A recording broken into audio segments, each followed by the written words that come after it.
پچھلی نشست میں ہماری بات ہو رہی تھی سیدنا ابو بکر صدیق رضی اللہ تعالیٰ عنہ کی خلافت اور ایمان ثابت کرتے تھے. آپ نے کہا تھا کہ دلیل لائیں، دلیل سے ثابت کریں. تو اس وقت غالباً موضوع تھا آپ کا ان کنتم مولا فہذا علی مولا، غدیر خم پر موضوع تھا.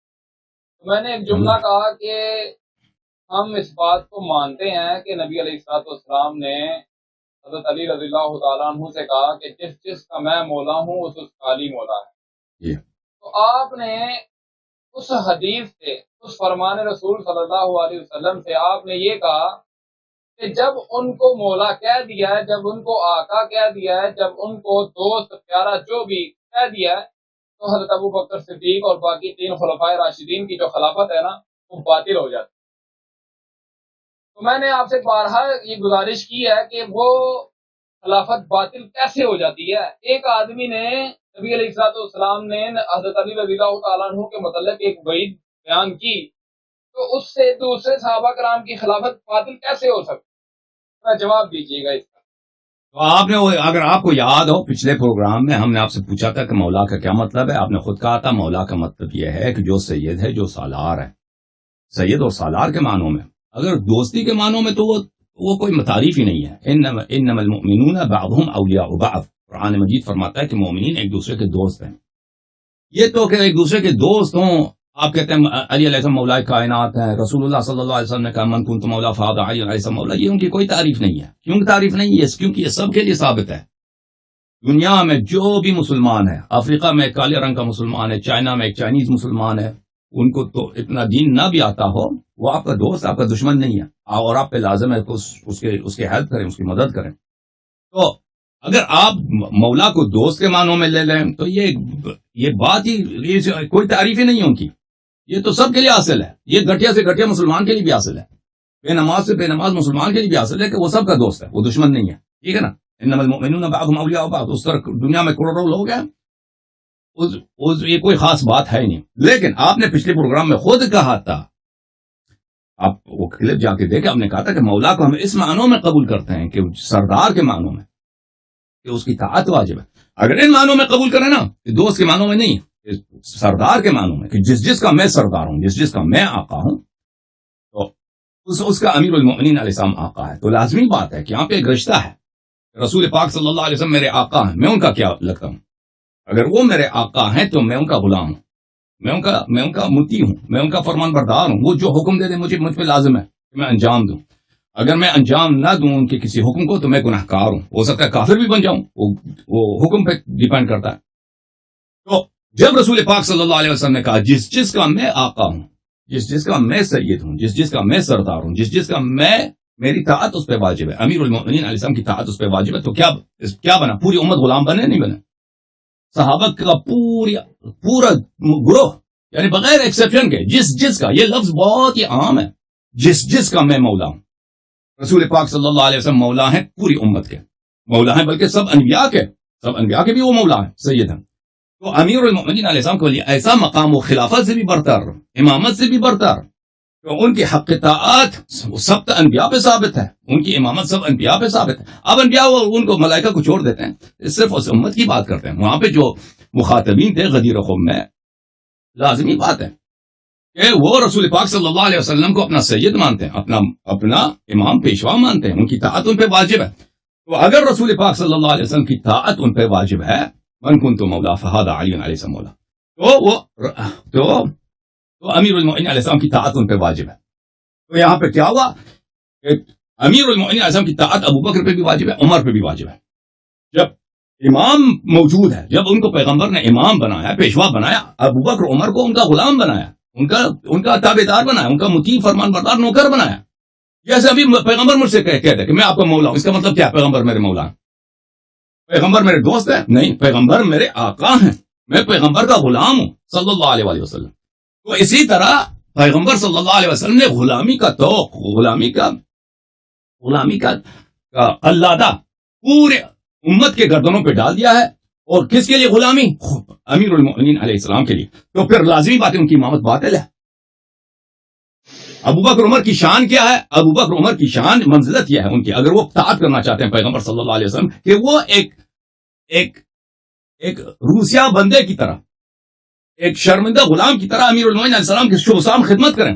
ان کی بات نہ کہ وہ ہم امام ہیں آپ خلیفہ، ان کو پیغمبر نے خلیفہ نہیں بنایا. خلیفہ کس کو بنایا؟ علی علیہ السلام کو بنایا. من کو تو مولا کہہ کر تو لازمی بات ہے کہ ان کی امامت باطل ہے. بسم اللہ. آپ نے بڑے آسانی کے ساتھ اور بڑے میں کہتا ہوں کہ بڑے حیرت انگیز جذبے کے ساتھ اس طرح کی صفات مولا علی علیہ السلام کے متعلق آپ نے بیان کیا ہے، ہمیں اس پر کوئی اعتراض نہیں.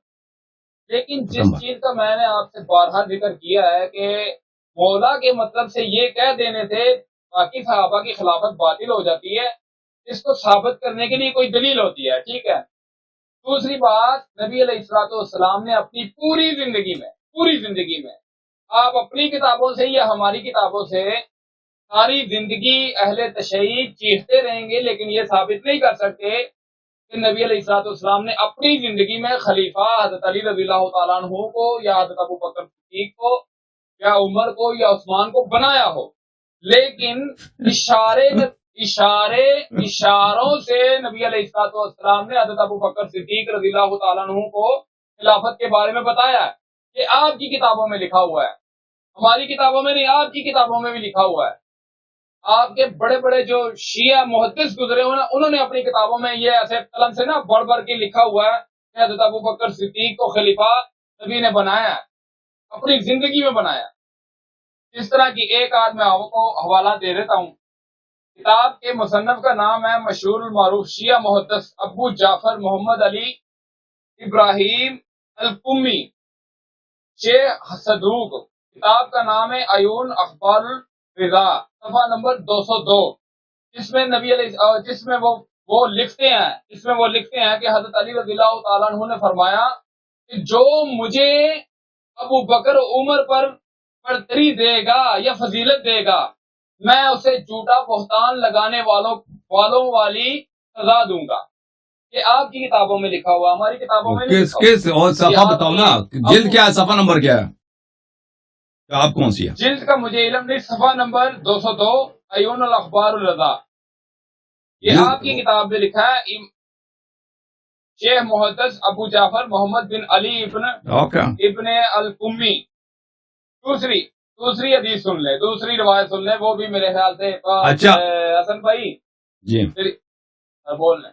نبی علیہ السلام مجھے آپ کی بات پہ تعجب ہے بھائی صاحب. پچھلے ہفتے بھی آپ نے یہ کہا تھا، اب بھی یہی کہتے ہیں.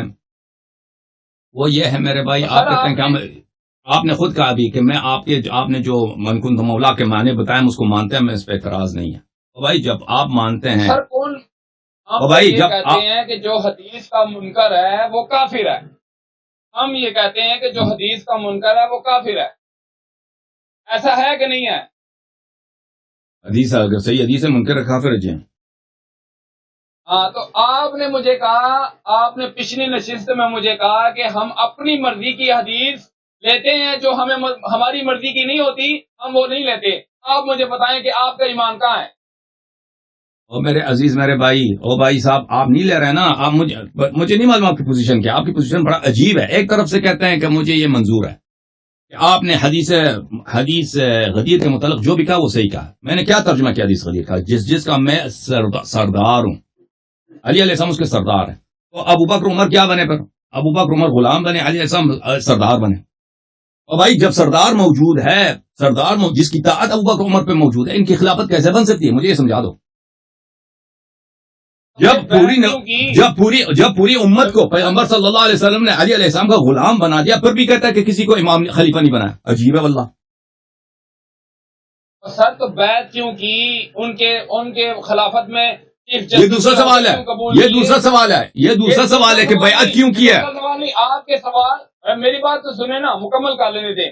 آپ یہ کہتے ہیں کہ وہ سردار تھے، آپ یہ کہتے ہیں نا، آپ کے کہہ دینے سے وہ حدیث کا مطلب آپ کی مرضی کا نہیں ہو سکتا. اگر آپ یہ سوچتے ہیں کہ میری اس حدیث کا ترجمہ صرف یوں ہی ہے جیسے میں کرتا ہوں، جیسے کہ آپ کر رہے ہیں، تو اس کا مطلب یہ ہوا کہ حضرت علی رضی اللہ تعالیٰ عنہ سردار تھے، سردار ہیں. لیکن مجھے آپ کو یہ کیوں نہیں سمجھ آ رہی کہ انہوں نے بیعت بھی کی تھی، انہوں نے خلافت میں چیف جسٹس کے عہدے بھی قبول کیے تھے. پچھلی نشست میں بھی میں نے آپ سے کہا تھا کہ 2 لفظ ہیں. آپ یہ پچھلی نشست میں بھی آپ نے الٹے سیدھے جواب دیے. میں نے صرف یہ کہا تھا کہ اگر آپ یہ مانتے ہیں کہ انہوں نے عہدے قبول کیے تو ایک ہی نتیجہ نکلتا ہے کہ کہہ دیجئے کہ حضرت علی رضی اللہ تعالیٰ عنہ نعوذ باللہ ڈر گئے تھے، یا ان کو پتا تھا کہ یہ بہادر ہیں، کیا ان کے خلاف میں آواز اٹھاؤں گا یہ مجھے قتل کر دیں گے. ایسا کوئی ماجرا تھا. حضرت علی خود فرماتے ہیں کہ حضرت عمر رضی اللہ تعالیٰ عنہ کی وفات پر میت پر حضرت عبد الرحمن بن عوف رضی اللہ تعالیٰ عنہ فرماتے ہیں بھائی اپنی حدیث ہم پہ نقل نہ کرو. دیکھو میرے محترم بھائی، ایک دفعہ سے تم دیکھو، اگر تم ایک دفعہ مانتے ہو کہ اس حدیث کا مطلب یہ ہے، اگر مانتے ہو نا اس حدیث کا مطلب یہ ہے کہ امیر المومنین علیہ السلام امت کے سردار، جس کا پیغمبر سردار ہیں، امیر المومنین علیہ السلام سردار ہیں، ایک دفعہ اعتراف جب کیا نا تو اس کو واپس نہ لیا کرو.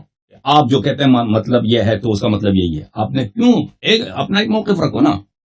ایک دفعہ کہتے ہیں، پچھلے پروگرام میں بھی آپ نے یہی کہا تھا، اس پروگرام میں بھی یہی کہا آپ نے کہ آپ نے جو معنی بیان کیا حدیث غدیر کہ ہم اس معنی کو مانتے ہیں. جب مانتے ہو تو پھر بات ختم ہے.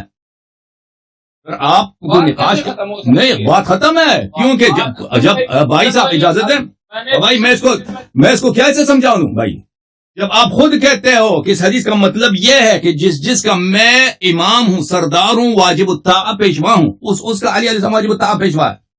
تم مولا کے جب یہ مطلب مانتے ہو تو پھر کہتے ہو کہ ابو بکر عمر کی خلافت کیسے باطل ہوگی؟ عجیب ہے. اور پھر کہتے ہو کہ کسی کو انہوں نے خلیفہ نہیں بنایا. تو یہ باتیں یہ جو ہے نا، یہ مجھے نہیں معلوم. ایک شخص کہتا ہے 2+2 کتنے بنتے ہیں؟ کہتا ہے 10 بنتے ہیں. میں اس کا جواب کیسے دوں؟ آج اجازت ہے. روایت ہے آپ کی کتاب